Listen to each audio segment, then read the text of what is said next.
Hey guys, it's Michael, and at the time of this recording, the average 30-year fixed rate is sitting just over 7%. And for those of you who don't realize the significance that interest rates play in the grand scheme of things, this is your monthly payment on a $500,000 property with a 7% interest rate. And this is the monthly payment for that same $500,000 home, but with a 4% interest rate. And so you can clearly see why having a lower interest rate is very desirable. It makes your monthly payments lower. And so the title of this video is 4% interest rates are still possible. And yes, that is not clickbait. And it is still more than possible in today's market. And actually, I'll do you one better. If you stick around to the end, I'll share with you how some investors are even getting rates in the 2% in today's market. So I'm going to share 3 options that you can use to get a 4% interest rate or better. And for those of you who are new to the channel, my name is Michael, and I show people why they should invest in real estate if they want to grow their net worth. And so if you find this video helpful, then leave a comment and let me know. So option 1 is rate buydowns. If you didn't know this already, there is an option where you can purchase what's called a rate buydown when you are getting the loan for your home. Essentially what that means is that you can pay some upfront points in order to temporarily reduce your mortgage rate. So if you don't know what a point is, it's basically just a one-time payment equivalent to about 1%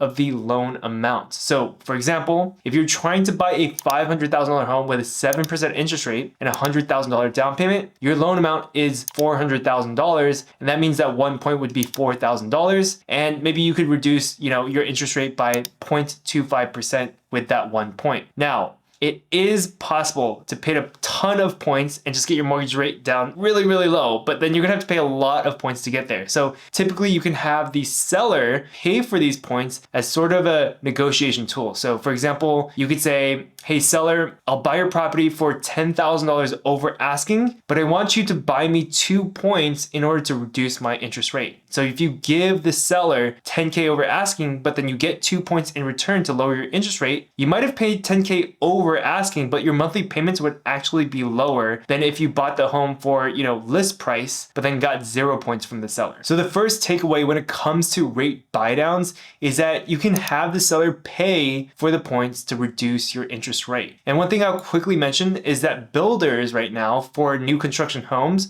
are currently offering pretty steep rate buydowns. So I've seen some really new construction homes where builders are offering 5.5% interest rates on their new construction homes as an incentive for buyers to, buy their homes. And so basically the builders are just giving a huge credit to the buyers to buy down their rates. Now with the rate buydown option, there are 3 special options you might want to consider.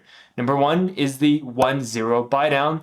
Number 2 is the 2-1 buydown, and then number 3 is the 3-2-1 buydown. And all 3 options work very similarly. Basically, with a 3-2-1 buydown, you'd be paying a good amount of points up front so that you can reduce your interest rate by 3% in the first year of ownership. So that means your year 1 interest rate would be somewhere in the ballpark of 4% because right now the average 30-year is 7%. In the second year of ownership, your interest rate would be 2% lower, which is around 5%. And then finally, the third year, your interest rate would be only 1% lower than the current interest rate, which is 7%. So in year 4, you now revert back down to the regular interest rate of 7%. That's how the 3-2-1 buydown works. You can probably figure out how the 2-1 buydown and the 1-0 buydown works. So like I said, not clickbait, it is possible to get a 4% interest rate in today's market, but remember, that's just a temporary rate. What if I told you that you can actually get a 4% rate for the entire 30-year mortgage? And what if I told you you don't even need to involve a bank to get this loan? Well,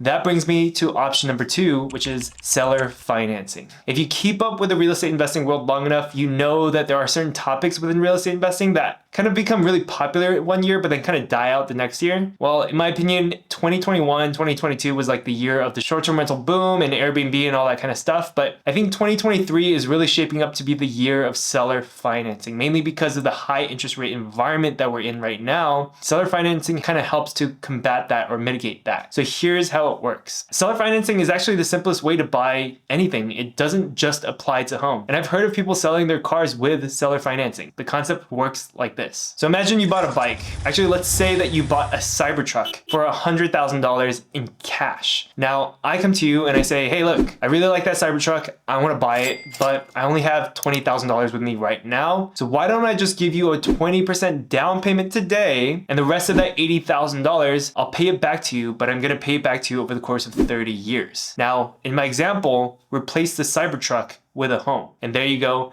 That's seller financing in a nutshell. And the reason why it's called seller financing is because the seller of the Cybertruck, or in this case the home, is essentially carrying the loan because, as you might have noticed, there is no bank involved in this transaction. It's just between me and the seller. And here's the kicker. Because seller financing is between the seller and the buyer, you can negotiate any terms you'd like, but the seller has to agree to them. So how do you get a 4% interest rate with seller financing? Well, it's pretty simple. You find somebody who's willing to sell you their home for a 4% interest rate. Without seller financing, I'd have to go to the bank to get an $80,000 loan and then take that $80,000, combine it with my $20,000, and then go give the seller $100,000 and pay them out completely. But then I'd have to go turn around and pay the bank for that $80,000 loan that I got, and the bank determines those interest rates. It's not really that negotiable for me. And so this is why seller financing has become one of the hottest topics in real estate investing today, because you can potentially get a significantly lower interest rate if you find that right seller who's willing to sell it to you at that interest rate. Now, when I first heard about this, the first question I asked was, well, why doesn't every seller do that then, right? Because they're earning interest on that money that you owe them. But for this question, it really comes down to, when does the seller need that money? If the seller decides to finance the Cybertruck to you using seller financing, they don't get their $80,000 back today. They would only get that $20,000 that you're down paying today, but then they get the remaining $80,000 back over the course of 30 years with interest. So they'd actually maybe make $100,000 over the course of those 30 years, but they have to wait 30 years to get that money. Whereas if the seller chooses not to use seller financing, the buyer has to go to the bank to get a loan, and then it completely buys out the seller. So the seller now has that $100,000 back in his pocket today, and he can use that $100,000 to go reinvest into something else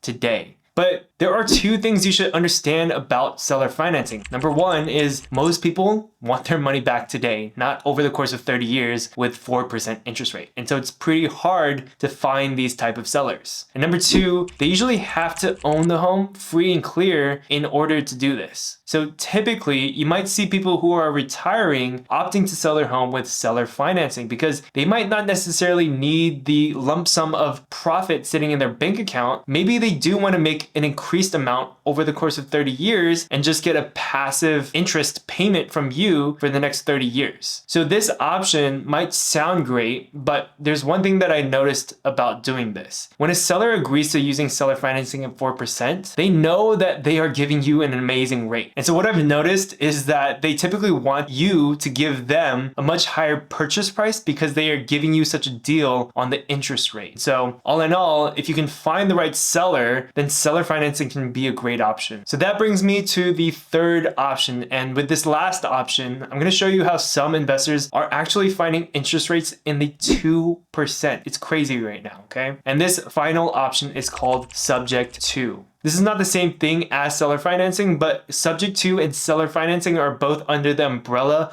of creative finance. And the guy that you have to follow if you want to learn more about creative financing is Pace Morby. So go give him a follow if this sounds interesting to you. With subject to, you as a buyer are essentially taking over the mortgage payments for a seller. So let's say that when a seller bought a home for $500,000 and let's say used a VA loan where they only have to put 0% down, well, the market hasn't been that great. And in some cities, we've seen some negative appreciation. Now that the seller's home is worth $470,000 and they, let's say they lose their jobs. Well, the sellers can't sell their home because even if they do sell it, they won't have enough proceeds to pay off their loan. Remember, they bought it with a 0% down loan. So their loan balance is literally $500,000. Even today, if they sell the property for $470,000, they'd still have $30,000 left on their loan. And that's when a subject to buyer comes in. Most likely they bought their property, the sellers, in 2021 or 2022 when rates were at 2.5%. So maybe they have a 2.5% interest rate on it. So a subject to buyer comes in and says, how about you just let me take over the monthly payments and then you transfer me the title of the property. And so what's essentially happening here is that the subject to buyer is assuming the position of the seller. And the seller who wasn't able to make the payments can avoid foreclosure by giving up the property to the subject to buyer. Now the buyer can take over the loan payments, but they also get possession of the home. And the sellers can just walk away from it with no ramifications or foreclosure. The one downside of this approach, right, is something called due on sale clause, which I won't go into the details of, but you should definitely look into if you're going to utilize this strategy. Now, the main problem I actually have with the subject to approach is this. Why would you assume the position of a seller in that scenario if you're the subject to buyer? Because essentially you're assuming a $500,000 loan when you know that the property is only worth $470,000. Why would you do that? Well, the main benefit that you get with this approach is that you have a 2.5% interest rate. You didn't get a new loan, you're just assuming the existing one that the sellers had. But if you're able to hold onto this property long enough, eventually those home prices will come up and the rents will rise. And if you're able to hold that property, you'll be sitting really pretty with a 2.5% interest rate. But I don't typically recommend this strategy for beginners since it's not usually the best idea to go buy a property in negative equity like the moment that you go buy it, right? And just for the purpose of getting a lower interest rate, I don't know if that's the best option in my opinion, but that's just my opinion. It is a very situational tool, so depending on your situation, it could be good for you. Anyways, if you guys want to schedule a one-on-one strategy call, the link is in the description below. Anyone who does a consultation will actually receive an exclusive invitation to my Henry, which is High Earner Not Rich Yet, real estate investing Facebook community group where we talk about strategies specifically for